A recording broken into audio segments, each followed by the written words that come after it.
suis heureux de toujours l'accueillir en studio. C'est notre référence dans le domaine de l'esthétisme. D'ailleurs, esthéticienne de l'année 2021. Elle a elle-même sa propre clinique du côté de Laval. Isabelle Plante qui est avec nous. Salut. Salut, Alex. Content de te retrouver. Hey, moi aussi. On évoque aujourd'hui, est-ce qu'on peut dire une sorte de norme professionnelle? C'est pas encore reconnu comme peut l'être l'ordre, par exemple, des psychologues ou dans d'autres domaines de la médecine, mais c'est une référence quand même, un saut de qualité si jamais une esthéticienne au Québec adhère à ce mouvement qui est donc, comme on peut voir, la norme des professionnels en esthétique. Québec. Voilà, oui, merci. Exactement. Je l'avais du bout des yeux.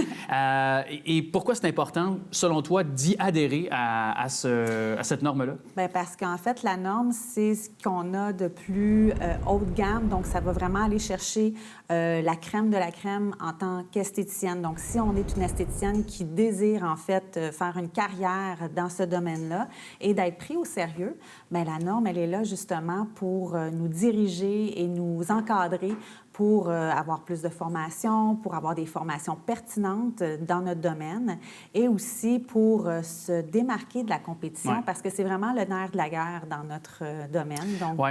Comme on disait, il y a plus de 10 000 esthéticiennes au Québec. Là, je veux dire, je regardais les chiffres là, pour me préparer pour cette entrevue, pour notre chronique, puis je voyais ça. Donc, il y en a beaucoup. Et quand tu évoques qu'il y a beaucoup de compétition, juste en disant qu'il y en a plus de 10 000, je pense que c'est déjà là quelque chose qui est fort comme image. Oui. Mais aussi, c'est important de dire, je pense que c'est pas parce que quelqu'un n'a pas adhéré, par exemple, à la norme qu'elle n'est pas compétente. Là. Absolument. C'est pas que... je ne dis pas ça du tout. Par contre, que quand on décide d'aller vers la norme professionnelle, quand on décide de s'inscrire, parce qu'on doit le dire que c'est volontaire, donc n'importe quelle esthéticienne doit le faire par volonté. Ce n'est pas une obligation. Par contre, la norme, elle est là pour que le public sache que l'esthéticienne qui s'est inscrite justement à faire toutes les exigences que la norme demande est en fait supérieure à une esthéticienne qui ne désire pas faire de formation continue. Donc ça, c'est très important parce que les techniques changent, les règles d'hygiène aussi, les manœuvres, tout change. Donc, c'est important d'être vraiment à la fine pointe de la technologie, aussi au courant de ce qu'on doit faire et ne plus faire. Parce qu'il y a 20 ans, il y a des façons de faire qui sont 18 maintenant. Ouais. Donc, vraiment... Bien, comme quoi, par exemple, qui a changé à travers les 20 dernières années? Juste un exemple concret, parce qu'on Un exemple concret, en fait, à l'époque, même il y a plus de 20 ans, on utilisait de la cire chaude pour faire des épilations et on filtrait la cire chaude pour enlever les extraits de poils et on reprenait la même cire chaude pour refaire une prochaine cliente. Alors, tu me vois... On dirait que j'ai un petit frisson juste de savoir me le faire enlever, me faire tirer ça. Oh! Oui, mais en fait, c'est pas ça qui me donne plus de frissons. Moi, ce qui me donne le plus de frissons, c'est qu'on filtrait les poils d'un étranger pour reprendre la même cire pour faire une autre cliente. Ouch! OK. Donc, moi, c'est plus l'aspect hygiénique qui me titille un petit peu. Mais par contre, maintenant, ce n'est plus une pratique courante. Je peux rassurer la population et la clientèle, nous ne faisons plus ça. Maintenant, c'est de la cire qu'on jette à chaque cliente aussi. On prend des instruments jetables. Avant, nous ne prenions pas d'instruments jetables. C'était réutilisé. C'était réutilisé. Donc maintenant, là, c'est très rigoureux et extrêmement pointilleux. Donc, quand que vous allez voir une esthéticienne certifiée RCMO, comparativement à une esthéticienne qui n'a pas pris de formation pendant 20 ans, vous allez voir vous-même, par vous-même la différence. Oui, et puis dans le fond, parce que là, on parle justement, tu as dit RCMO, et il y a quand même deux façons d'adhérer là, pour les esthéticiennes. Oui. Là. Il y a deux choses importantes. Là. Oui, il y a le programme de PAMT, donc le programme d'apprentissage en milieu de travail. Donc ça, c'est pour les esthéticiennes diplômées. C'est très important que je dise diplômées, qui ont 3 ans et moins d'expérience pour avoir leur certificat de qualification professionnelle. Et pour les autres esthéticiennes qui ont de l'expérience de 3 ans et plus, il y a le RCMO. Donc ça, c'est la reconnaissance des compétences professionnelle. Donc, c'est vraiment pour, justement, recevoir aussi sa certification. Et puis, il y a plusieurs façons, en fait, d'adhérer. Donc, vous allez communiquer avec Soins personnels Québec. Vous allez remplir un questionnaire d'inventaire de vos compétences. Par la suite, vous allez faire l'examen théorique, qui est environ 2 heures.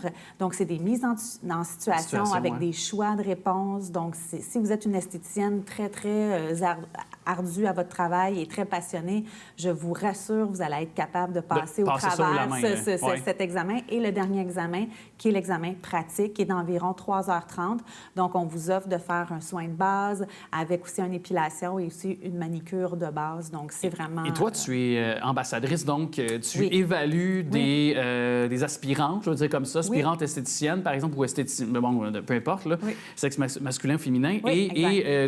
Ce que tu regardes, donc, de façon, c'est quoi, vraiment sur le plan pratique, théorique, technique? En fait, les deux. Donc, moi, je suis une évaluatrice pour la norme professionnelle. Donc, ce que je fais, c'est que je vais directement dans les salons ou les centres d'esthétique des évalués. Je leur fais compléter, en fait, leur examen théorique et par la suite, en après-midi, nous passons à l'examen pratique. Mais aussi, je voulais dire qu'il y a des esthéticiennes peut-être qui écoutent puis qui disent, bien, moi, j'ai pas d'institut, je peux pas faire ça dans mes locaux, j'ai pas tout pour faire l'examen. En fait, je vous rassure, il y a des endroits qu'on loue, en fait, pour vous. Pour le faire. Donc, vous pouvez même utiliser les produits qui sont sur place ou sinon apporter vos propres produits, mais il y a toujours une solution pour que vous puissiez passer votre certification, ça, c'est sûr. Et comme on disait par la suite, les avantages, le privilège, la reconnaissance, il y en a beaucoup pour le client, ultimement, qui va en bénéficier. Là. C'est exactement ça, Alex, c'est vraiment ça, parce que pour nous, c'est sûr, en tant qu'esthéticienne, bien, c'est la fierté, c'est la notoriété, la crédibilité. On a une petite plaque à l'effigie de notre nom qui fait la promotion en sorte de notre association. Puis qui vient confirmer que la réussite est là. Exactement. On a aussi des petites épinglettes, on a des 5 à 7 de reconnaissance. La formation. Avec la formation. On a aussi des photos prises professionnellement pour soit mettre dans les journaux locaux, sur les sites Internet et Facebook de la norme professionnelle et sur nos sites à nous aussi. Oui. Donc, ça fait vraiment boule de neige et moi, je peux vous dire qu'en tant que certifiée, ça a changé le parcours de ma carrière, littéralement. Donc, ça m'a ouvert des portes partout. C'est ça. Et tu crois vraiment qu'il y a une clientèle parce que tu avais ce saut-là de qualité et donc d'authentification? De plus en plus, Alex. Oui, de plus en plus. Bien, les clients, en fait, recherchent ça maintenant. Donc, ils vont poser beaucoup plus de questions par rapport à nos formations. Aussi, quand on fait des prescriptions, quand on parle de nos soins ou de nos produits, ils peuvent aller faire des recherches pour valider si nos informations sont véridiques. Donc, c'est vraiment important et la clientèle est de plus en plus connaissante. Ouais. Et ils s'informent de plus en plus aussi. Absolument. Ils ont besoin d'avoir des professionnels en esthétique qui sont sérieux dans leur domaine. Et aussi, tu sais, c'est un domaine qui est très précaire si on n'en prend pas soin et si on ne prend pas notre métier au sérieux. Donc, c'est l'une des raisons pourquoi la norme professionnelle existe. Et elle est là pour nous et pour augmenter le standard de l'industrie. Bien, Isabelle Plante, merci beaucoup d'être passée, vulgariser le tout.